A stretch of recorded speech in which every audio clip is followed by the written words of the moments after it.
Hey guys, CA Lalit Solanki here. So इस बार हम एक और वीडियो लेकर आए हैं स्कॉलरशिप को लेकर। इससे पहले भी चैनल पर बहुत सारे वीडियोस अवेलेबल है अलग अलग इन्फॉर्मेशन देने के लिए, और इन डेप्थ दूसरा वीडियो भी अवेलेबल है, बट उनकी रिकॉर्डिंग थोड़ी सी अलग है। And the first time about the scholarship video I am making this type of video, like मैं लाइव आपके सामने आऊँ, बिकॉज ये इंटरेक्शन ना कुछ अलग ही होता है। जो लैपटॉप स्क्रीन रिकॉर्डिंग से जो इंटरेक्शन का मजा नहीं आता है, वो लाइव के अंदर बात ना एकदम सही से पहुंचती। So that's why this time I have opted this way. Scholarship जो आज की डेट है 18 जनवरी, यहाँ पर क्या अपडेट है कि एक्सेस स्कॉलरशिप काफ़ी टाइम बाद, आखिरकार 6 महीने के वेट के बाद स्टार्ट हो चुकी है, और उसकी लास्ट डेट फिलहाल के लिए 15 फरवरी है। सो अगर आप स्कॉलरशिप देख रहे हैं कि नेक्स्ट एग्जाम के लिए आपको स्कॉलरशिप चाहिए, तो अभी ये टाइम है, आप अपना फॉर्म फिल कीजिए, और उसके बाद आप जैसे आपको स्कॉलरशिप ग्रांट होती है तब आप रजिस्ट्रेशन कर सकते हैं।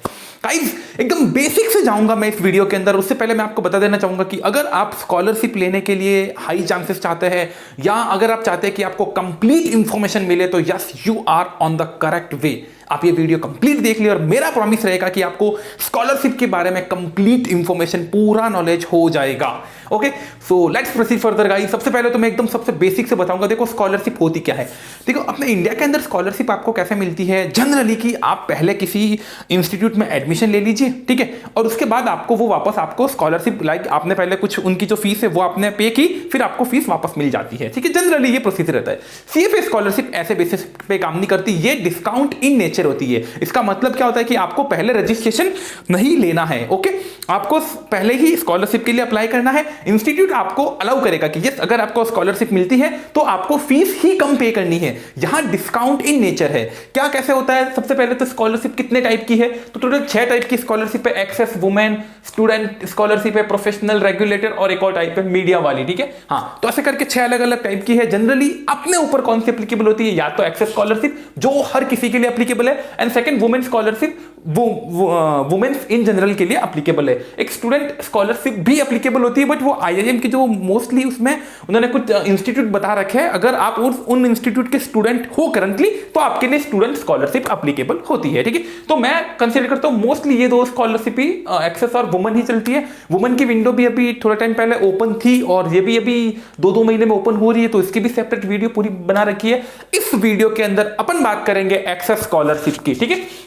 तो सबसे पहले आइए, एक्सेस स्कॉलरशिप क्या होती है, किन किन को मिल सकती है। गाइस, ईच एंड एवरीवन, जो भी each and everyone can apply for this. कोई क्राइटेरिया नहीं है, सिर्फ क्राइटेरिया ये जनरली रहता है कि आप फाइनेंशियली इस प्रोग्राम को अफोर्ड नहीं कर सकते हो। आप उसमें फिर आप मैन हो या वोमेन हो, कोई फर्क नहीं पड़ता, एवरीवन कैन अप्लाई, ठीक है। तो सबसे पहले इसका फायदा क्या मिलेगा। देखो, इन जनरली अगर आप सीएफए प्रोग्राम के लेवल 1 को रजिस्टर करवाना चाहते हो, तो आपको $1150 $1150 वो आपको पे करना पड़ता है, ठीक है। ये मेयर मिनिमम फीस होती है। ये भी क्या होती है कि 6 महीने अराउंड एक टाइम से पहले करवाते तो ये, और वो टाइम अगर वो डेट निकल जाए तो उसके बाद ये बढ़ के $1400 हो जाती है। तो मिनिमम आपको $1150 तो देना होता है।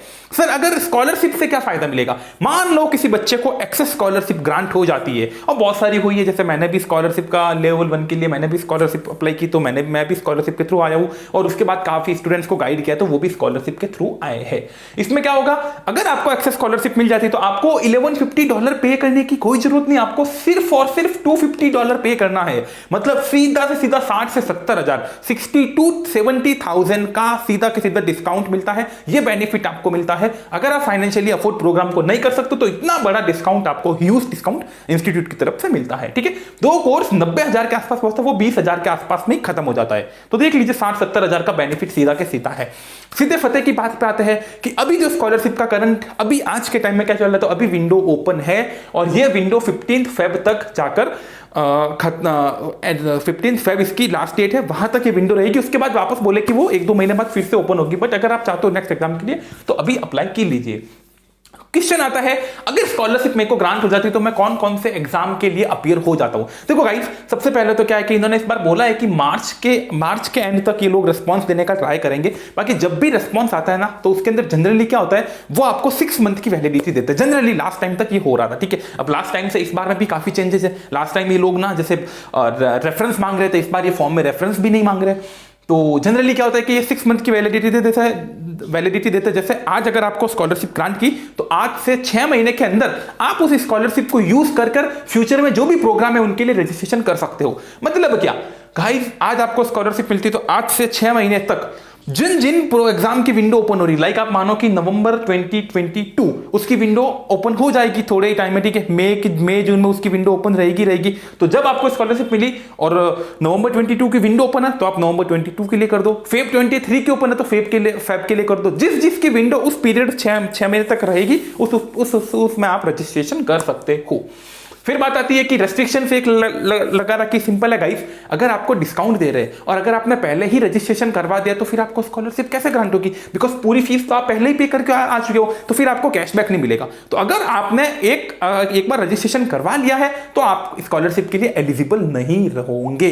ये इनका सिंपल सा क्राइटेरिया है। Student should not be registered for any CFA program. अगर आप CFA प्रोग्राम के लिए रजिस्टर्ड हो तो you can't apply for the scholarship. Okay, then चलता एप्लीकेशन। सर क्या इसकी एप्लीकेशन है? अगर as compare to Indian society की जो स्कॉलरशिप की एप्लीकेशन होती है, बहुत बड़ी बड़ी एप्लीकेशन होती है, 8 10 20 पेज की पूरी इंफॉर्मेशन मांगते हैं। ये USA बेस्ड कल्चर है। यहां पर एप्लीकेशन जो फॉर्म है वो सिंपल सा 2 पेज का है। उसमें भी वो फॉर्म इतना सिंपल है कि आपको 5 मिनट लगेगा पूरा फॉर्म भरने में, ठीक है। सबसे फॉर्म में अगर आप देखोगे तो मेन फर्स्ट जो फॉर्म का फर्स्ट पेज खुलेगा। देखो इस वीडियो के एंड में मैंने क्या किया कि वेबसाइट के अंदर आपको दिखा दिया है कि कैसे आपको फॉर्म फिल करना है। तो मैं इस वीडियो के एंड में जहां ये वीडियो खत्म करूंगा लास्ट में मैं उस वीडियो के छोटे से पार्ट को ऐड कर दूंगा ताकि आप देख लेना कि फॉर्म कैसे फिल करना है, ठीक है। तो सिंपल सा है कि फॉर्म के अंदर नेम और आपकी बेसिक डिटेल डालनी है फर्स्ट पेज पे। सेकंड पेज पे आपको पूछेंगे कि आपकी इनकम क्या है और आपके असेट्स क्या है, ठीक है, फैमिली की टोटल वो लोग वहां पर पूछते हैं। एंड देन एक कंटेंट आपसे पूछते थे कि how you are different from the other. Guys एक लाइन खड़ी है, 100 बंदे उसके अंदर खड़े हैं, मेरे को उसमें से मान लो 5 बंदे लेने हैं, तो मैं किन 5 बंदों को लूंगा? जो 5 बंदे सबसे अलग होंगे, जो हटके रहेंगे, जो जिनकी मेरी जरूरत रहेगी। तो you should not be like other 95, you should be like the other 5 जो डिफरेंट दिखते हो। तो ये जो एक मेनली जो ऐसे वाला पार्ट आता है, आपने बाहर सुना भी होगा कि इसके लिए ऐसे लिखना होता है, पर्सनल स्टेटमेंट लिखना होता है। सो मेनली ये पार्ट रहता है। करना क्या है आपको खुद के लिए एक ऐसे पर्सनल स्टेटमेंट आपको ड्राफ्ट करना है और उसको वहां पर आपको वो लिखना है, ठीक है। मतलब आप पहले उसको वर्ड में ड्राफ्ट कर सकते हो, उसको कॉपी वहां कर सकते हो, बट आपको ये स्टेटमेंट खुद के तौर से लिखना है। सर कैसे लिखना है, इसके लिए क्या करना है, तो वो हम आगे डिस्कस करेंगे। और ये मेन पार्ट रहेगा ऐसे वाला। इसके ऊपर मैं सेपरेट वीडियो भी बना रखी है कि आपको ड्राफ्ट कैसे करना है, फॉर्मेट भी दे दिया है कि ये एक फॉर्मेट है, आप उसको बेस रखिए, कॉपी पेस्ट मत कीजिए, प्लीज कॉपी पेस्ट मत कीजिए, सिर्फ आप देख लीजिए कैसे लिखना है, ठीक है। चलो ऐसे की एक बार मोटा मोटी मैं यहां पर सिर्फ थॉरोली बात करूंगा। ऐसे के लिए डिटेल वीडियो ऐसे के भी हमने बना रखी कैसे लिखना है। और इसमें एक और फैसिलिटी भी हम आपको दे रहे हैं कि आप क्या कीजिए, जैसे मैं आपको गाइड करूं वैसा आप ऐसे लिख दीजिए। उसके बाद में अगर आप चाहते हो कि मैं इस ऐसे को रिव्यू करूं तो आप मेरे को शेयर कर सकते हो। आई विल रिव्यू योर ऐसे and provide you necessary feedback जिसको आप कंसीडर कर सकते हो, ठीक है। बिकॉज अभी भी देखो मैं एट दिस मोमेंट मेरे पास काफी ऐसे आ चुके हैं, अराउंड 50-60 ऐसे आप मानो थे हमारे पास पाइपलाइंस के अंदर। स्टूडेंट्स भेज रहे थे कि सर और कुछ कंसीडर करना है क्या, तो उनको भी हमने अभी तक मतलब 90% एसेस को हमने निपटा दिए। मतलब पढ़ के रिव्यूज दे दिए स्टूडेंट को कि आप ये रेक्टिफिकेशन कर लीजिए, ये आप सजेशन कर लीजिए। 5-6 पॉइंट के ऊपर ऐसे लिखना है। ऐसे में आपको आपका एकेडमिक बैकग्राउंड बताना है, इंटरेस्ट इन कोर्स है इसमें वो बताना है, फाइनेंस इन नीड बताना है कि देखो हाँ यार मेरे पास सही में पैसों की कमी है इसलिए मेरे को ये स्कॉलरशिप चाहिए। कॉन्ट्रीब्यूशन टुवर्ड सोसाइटी, मांगने वाले तो बहुत सारे हो सकते हैं, देने वाले भी चाहिए। तो इंस्टीट्यूट इस मैटर को भी कंसीडर करता है कि आप हमसे स्कॉलरशिप लेने के लिए आ गए, दैट्स गुड, ठीक है, बट क्या आप भी सोसाइटी को कुछ कंट्रीब्यूट कर रहे हो तो वो भी आपको दिखाना है। एंड ऑब्स्टेकल्स यू फेस्ड, ऐसा नहीं है ना कि मैं एकदम सिंपल रोड पे चल के आ जाऊं। हाँ, कुछ मेरे रोड के ऊपर कुछ गड्ढे थे तो आपको उनको भी दिखाना है कि ये ऑब्स्टेकल्स मैं फेस करके आया हूं। तो ये कंप्लीट ये 5-6 पॉइंट के ऊपर एक ऐसे क्रिएट होता है। मैं आपको फिर से बताता हूं, इसके लिए सेपरेट वीडियो भी, उसकी लिंक मैं यहाँ पे दे दूंगा, तो आप देख लेना ऐसे आपको कैसे ड्राफ्ट करना है। और फिर से अगर आप चाहते हो तो आप हमसे रिव्यू भी करवा सकते हो, कोई चार्ज वार्ज कुछ नहीं है, सीधा आपको ऐसे हमको मेल करना है और हम रिव्यू करके उसमें दे देंगे। उसमें थोड़ा टाइम भी लग सकता है, ऐसा नहीं कि आपने अभी दिया शाम को बोलो कि sir reply, just give us the time. मेरे दूसरे असाइनमेंट भी होते हैं, उनको मैं टाइम अपार्ट फ्रॉम निकाल कर आई विल रिव्यू दोज ऐसे, ओके। देन उसके बाद कुछ कॉमन से डाउट रह जाते हैं। तो सबसे पहले ऐसे के लिए एक लाइन मैंने लिखी थी, no copy paste. Guys simple से आप मार्केट में देखोगे काफ़ी सैंपल्स अवेलेबल है। और देखो पहली बार मैंने भी कोई सैंपल नहीं दिया था, सिर्फ बताया था, बट लास्ट टाइम काफ़ी स्टूडेंट्स ने काफ़ी डिमांड की थी तो मैंने भी एक सैंपल इश्यू किया था। मैं फिर भी बोलूंगा कि सैंपल से कुछ भी कॉपी पेस्ट मत करो, कहीं से कोई लाइन कॉपी पेस्ट करो। सैंपल से सिर्फ आपको एक आइडिया लेना है कि लिखना कैसे है। आप खुद बैठिए, 1 दिन लगाइए, 2 दिन लगाइए, 3 दिन लगाइए, अपने दिमाग के घोड़े भगाइए और उसके बाद कुछ यूनिक निकाल के लेके आइए। फिर से मैं आपको ध्यान दिलाना चाहूंगा कि ऐसे के अंदर कुछ वर्ड्स ऐसे लिखिए, डिक्शनरी को आप घुमाइए, कुछ वर्ड्स ऐसे निकालिए जो वर्ड्स कॉमनली यूज नहीं होते हो, जो एकदम अलग से हो। लाइक कोई भी ऐसे को पढ़े तो वो उस वर्ड को सर्च करो, उसका मतलब देखना चाहे, ऐसा ऐसे आपको ड्राफ्ट करना है, ठीक है। तो कॉपी पेस्ट बिल्कुल मत करना। फिर सपोर्टिंग डॉक्यूमेंट्स, क्या इस एप्लीकेशन में कोई सपोर्टिंग डॉक्यूमेंट चाहिए? नहीं, एक भी सपोर्टिंग डॉक्यूमेंट नहीं चाहिए, कोई इनकम स्टेटमेंट नहीं, कोई भी आपको ऐसे की पीडीएफ कुछ नहीं अपलोड करना है, आपको कोई सपोर्टिंग डॉक्यूमेंट नहीं चाहिए। पासपोर्ट, स्टूडेंट का डाउट रहता है कि जब मैं अप्लाई कर रहा हूं तब मेरे पास पासपोर्ट होना चाहिए।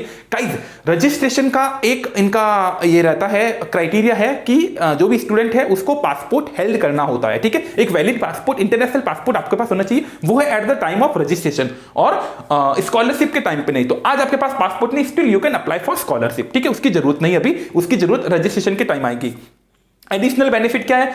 एडिशनल बेनिफिट कई बार ये होती है कि स्कॉलरशिप का वेट करते करते आप नेक्स्ट अटेम्प्ट की डेडलाइन चूक जाते हो, तो इंस्टीट्यूट आप लोगों को, अगर आपकी एप्लीकेशन रिजेक्ट होती है तो भी आपको कुछ बेनिफिट दे देता है कि ये काम करो। मान लो 1150 एक नियर अटेम्प्ट आ रहा, उसकी $1150 ये है फीस, ठीक है। लेकिन स्कॉलरशिप मैंने अप्लाई किया, 2-3 महीने लगा, डिसीजन नहीं आया, तब तक ये 1150 की विंडो बंद हो गई, तो अब आपको $1400 देने पड़ेंगे। तो इसकी वजह से आपको $250 का लॉस हो रहा है। तो इंस्टीट्यूट वो आपको बियर कर देता है। अगर आपको स्कॉलरशिप मिली तब तो आपको 250 पे करना, तब तो ना 1150 ना 1400, 250 पे करना। स्कॉलरशिप नहीं मिलती तो फिर आपको 1400 पे करना, तो इंस्टीट्यूट उसको कंपनसेट कर देता है कि आप एक काम करो, आपको ऑप्शन देंगे 1150 से ही आप रजिस्ट्रेशन कर लो, ठीक है। Reference in form, last time तक रहता था कि आपको 2 प्रोफेशनल रेफरेंस देने पड़ते थे। इस बार ऐसे फॉर्म में कुछ नहीं है, कोई रेफरेंस देने की जरूरत नहीं है। लेवल 1 लेवल 2 साइमल्टेनियसली अप्लाई कर सकते हो कि लाइक मैं भी लेवल 1 का एग्जाम दे रहा हूं, क्या मैं लेवल 2 के लिए स्कॉलरशिप अप्लाई कर सकता हूं? इंस्टीट्यूट को लेकर इस पॉइंट को लेकर मैंने काफी मेल एक्सचेंज किए थे इंस्टीट्यूट के साथ में। वहां से कंक्लूजन ये निकलता है कि साइमल्टेनियसली आप अप्लाई नहीं कर सकते हो। अगर आप एक लेवल में रजिस्टर्ड हो तो दूसरे लिए नहीं कर सकते, बिकॉज इंस्टीट्यूट की स्कॉलरशिप की बेसिक डेफिनेशन ये है कि if you are registered for, you should not be registered for any program. Level 1 के लिए रजिस्टर्ड हो तो 2 के लिए अप्लाई नहीं कर सकते हो। तो ये पूरा वीडियो के अंदर रह गया। और उसके बाद लास्ट कंसर्न आता है, देखो इन्फॉर्मेशन तो हर कोई दे देता है, ठीक है, वेबसाइट से इन्फॉर्मेशन निकाली, बट यहां पर मैंने कुछ और जैसे ये वाली इन्फॉर्मेशन निकाली आपके लिए। बट इन्फॉर्मेशन के बाद में ये रहता है कि एक हेल्पिंग हैंड प्रोवाइड करना, कि इट्स ओके, आपको कुछ भी डाउट हो हमसे पूछे। तो ये एक और हमारा पॉइंट रहेगा कि आपको कोई भी स्कॉलरशिप से रिलेटेड डाउट हो, आप आइए, हमसे कनेक्ट होइए। मैं आपको उनके आंसर्स दूंगा। 2-3 मोड मैंने ओपन कर रखे। सबसे बेस्ट मेल, जैसे सबसे पहले है ईमेल का, आप हमको ईमेल कर सकते हो अपना स्टेटमेंट भी रिव्यू के लिए, कुछ डाउट हो वो भी डाउट तो आप कमेंट करके भी पूछ सकते हो। देन सेकंड है @सोलंकी ललित, ये टेलीग्राम आईडी है जो मैंने पब्लिकली दे रखी है, आप यहाँ पे भी मेरे को मैसेज डाल सकते हो। और ये t.me CFA नवंबर 21 ये नवंबर 21 का एक चैनल बना रखा था, ठीक है। तो उसके लिए ये एक टेलीग्राम चैनल आईडी है, आप यहाँ भी इसको भी ज्वाइन कर सकते हो। यहाँ पे भी काफ़ी स्टूडेंट ज्वाइन हो रहे हैं, वहाँ पे भी आप अपने डाउट्स को पूछ सकते हो। सो डाउट के ये 3 तरीके हमने आपको दे रखे, आप इनसे जो भी डाउट, और चौथा कमेंट वाला ऑप्शन तो है ही, आप यहाँ पे भी डाउट पूछ सकते हो। So that's all from my side about the scholarship. Guys, पूरी कंप्लीट इंफॉर्मेशन आपको दे चुके हैं। इसके अलावा कोई भी डाउट हो आप बेझिझक आइए, हमसे पूछिए, हम प्रोवाइड वो करेंगे। और अभी मेरा आपको यही सजेशन है कि एज सुन एज पॉसिबल आप स्कॉलरशिप के लिए अप्लाई कर दो। और इस वीडियो के एंड में अब मैं एक छोटा सा पार्ट आपको वेबसाइट के ऊपर आपको कैसे मतलब फॉर्म भरना है वो मैं ऐड कर लूंगा यहाँ पर। तो that's all from my side. Thank you so much.